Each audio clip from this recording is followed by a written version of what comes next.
Oke,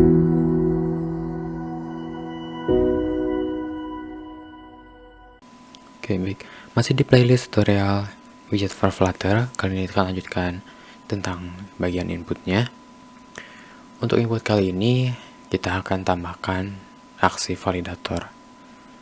Jadi ada dua macam tipe input di Flutter, ada yang tanpa validator, jadi langsung aja bikin input seperti ini, dan satu lagi yang pakai validator. Yang pakai validator itu ada beberapa widget yang harus kita include-kan biar si validatornya aktif. Kemudian karena di task ini nggak ada validator, ya validator nggak ada di sini, jadi cuman sebatas itu aja. Kita akan gunakan widget baru namanya text form field. Kalau secara fungsional, secara styling sama caranya, hanya saja ada tambahan validatornya di sini. Untuk validatornya kita ketikkan di sini validator, kemudian fungsinya misalkan di sini value ini adalah nilai dari inputnya. Jadi kalau kita masukin sesuatu di sini, nanti dia bakal masuk ke bagian value-nya. Terus untuk ngeceknya di sini kita akan saya akan pakai kurung kurang aja biar teman-teman paham tentang mekanisme return-nya.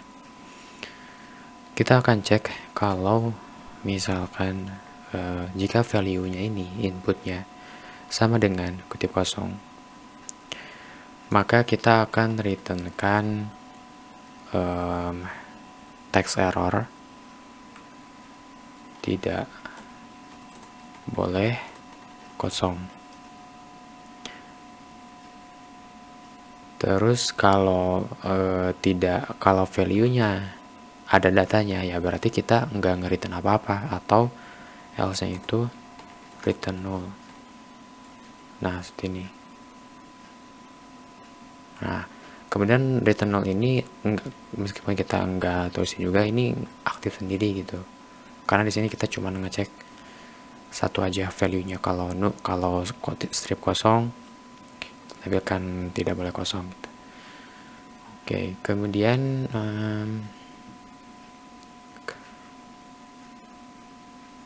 value. Nah, cara ngambilnya sama kayak gini tetap.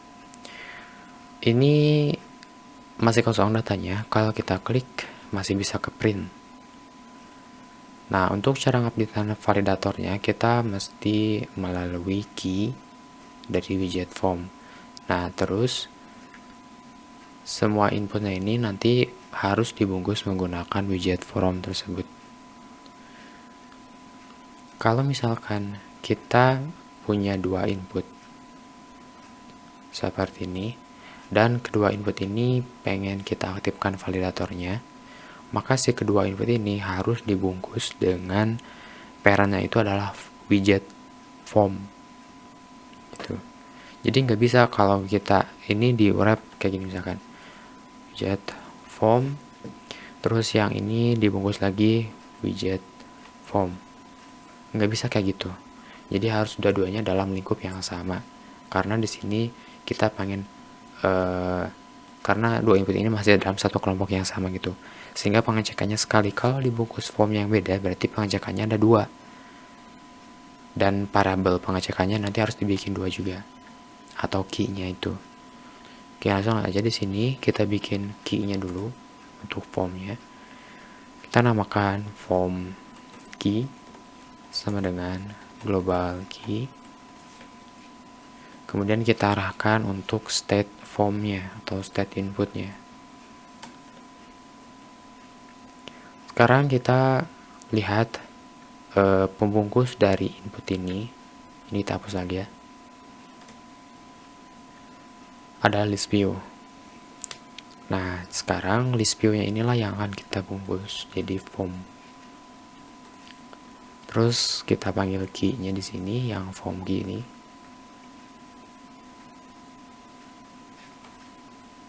Selanjutnya untuk aktifkan validatornya, kita cek melalui form key dot state sekarang dot validate. Ini tambahkan tanda seru untuk tipe null save current state-nya.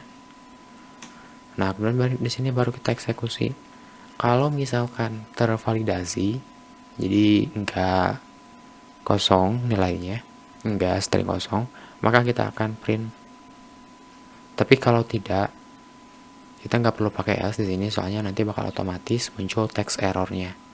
Text errornya itu sesuai dengan yang di-returnkan di sini. Save.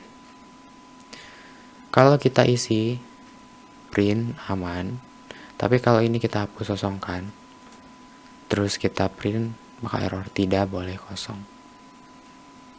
Begitu cara penggunaannya. Nah, sekarang saya akan contohkan cara singkat untuk pengecekan if else-nya. Kita bisa pakai ternary if else, pakai arah panah langsung, artinya return. Kalau konsep di sini kita return kalau value-nya sama dengan string kosong, maka return tidak boleh kosong. Jika tidak, no. Jadi bisa satu baris seperti ini. Fungsinya sama aja, cuman cara penulisan aja yang beda. Jadi gitu syaratnya, itu si input ini kita harus pasangkan validator, kemudian dibungkus pakai form, didaftarkan form key. Untuk cara mengaktifkan validatornya, kemudian jika sudah tervalidasi, maka kita eksekusi apa? Misalkan di sini adalah login atau add feature atau lain sebagainya gitu. Terus ada tambahan terkait validator, yaitu tentang ngevalidasinya di sini, auto validate mode. Auto validate mode-nya ada beberapa. Ada always, ada disable, on user interaction. Kalau disable berarti auto validate-nya nonaktif. Kalau misalkan always berarti selalu divalidasi. Terus untuk yang user interaction ini ketika inputnya aktif, kemudian ketika kita kosongkan dia akan muncul sendiri, jadi tanpa harus diklik button. Contohnya gini, ketika kita isi, errornya langsung hilang.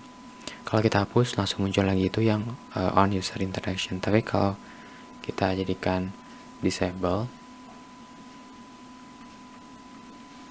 nah meskipun kita nyalakan ininya, validasinya nggak aktif, kecuali kalau kita print, baru kita nonaktif.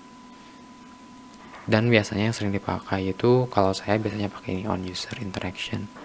Jadi ketika ininya ada, maka hilang text errornya, tapi kalau ketika kosong langsung muncul, jadi hilang lagi, muncul, hilang lagi, muncul, hilang lagi, seperti itu, tanpa harus melakukan aksi validatornya dulu. Bisa lebih otomatis kalau di user interaction. Oke, mungkin cukup sekian di widget kali ini. Sampai jumpa di video selanjutnya.